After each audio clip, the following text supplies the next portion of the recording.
24,000 శ్లోకాలతో కూడిన రామాయణం భారతదేశంలో హిందూ ధర్మం, చరిత్ర, సంస్కృతి, నడవడిక, నమ్మకాలు, ఆచారాలపై అనితరమైన ప్రభావం కలిగి ఉంది. రామాయణంలోని శ్రీ సీతారాముల పవిత్ర చరిత్ర వర్ణింపబడింది.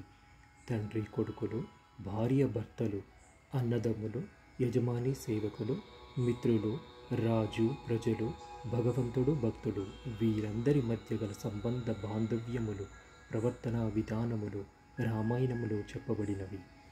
చాలామంది అభిప్రాయములో రామాయణంలోని పాత్ర ఆదర్శ జీవనముకు ప్రమాణముగా స్వీకరిస్తారు. రామాయణము ప్రధానముగా సీతారాముల పుణ్యచరితము, ఆంజనేయ భక్తి భరితము. రామనామము సకల పాపహరమని, మోక్షప్రదమని పలువురి నమ్మిక. రమంతే సర్వే జనా గుణైతు ఇతి రామ. తన సద్గుణముల చేత అందరినీ సంతోషింపజేసేవాడే రాముడు అని రామ శబ్దానికి ఉత్పత్తి చెప్పబడింది. రామనామములో అష్టాక్షరి మంత్రము ఓం నమో నారాయణ నుండి రా బీజాక్షరము, పంచాక్షరి మంత్రము ఓం నమ శివాయ నుండి మా బీజాక్షరము పొందుపరచబడి ఉన్నవని ఆధ్యాత్మికవేత్తల వివరణ. 3 మార్లు రామనామమును స్మరించినంతనే శ్రీ విష్ణు సహస్రనామ స్తోత్రము చేసిన ఫలము లభించునని శ్రీ విష్ణు సహస్రనామ స్తోత్రము ఉత్తర పీఠకలో చెప్పబడింది. శ్రీరామ రామ రామేతి రమే రామే మనోరమే సహస్రనామ తత్తుల్యం రామనామ వరాననే. శ్రీరామ రామ రామేతి రమే రామే మనోరమే సహస్రనామ తత్తుల్యం రామనామ వరాననే. శ్రీరామ రామ రామేతి రమే రామే మనోరమే సహస్రనామ తత్తుల్యం రామనామ వరాననే. రామాయణ మహాకావ్యము కాండములు అనగా భాగములుగా విభజించబడింది.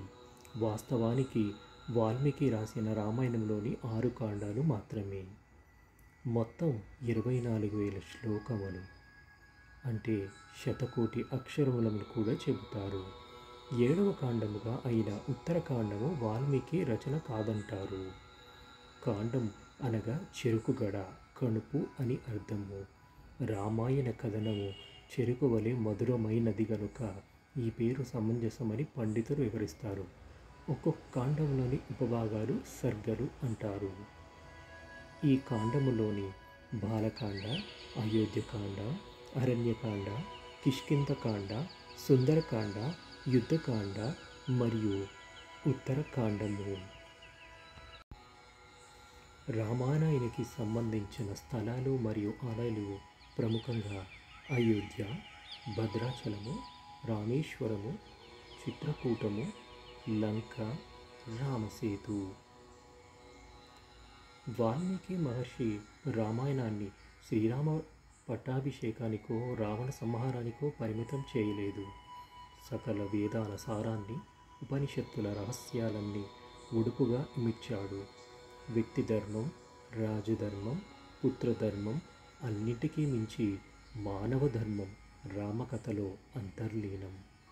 సీతారామ కళ్యాణం సమయంలో జనకుడు రామయ్యకు సీతమ్మను అప్పగిస్తూ ఛాయే భానుగతా సదా, ఇక నుంచి ఈమె సహధర్మచారిణి, నీడలా నీ వెంట వస్తుంది అని చెబుతాడు.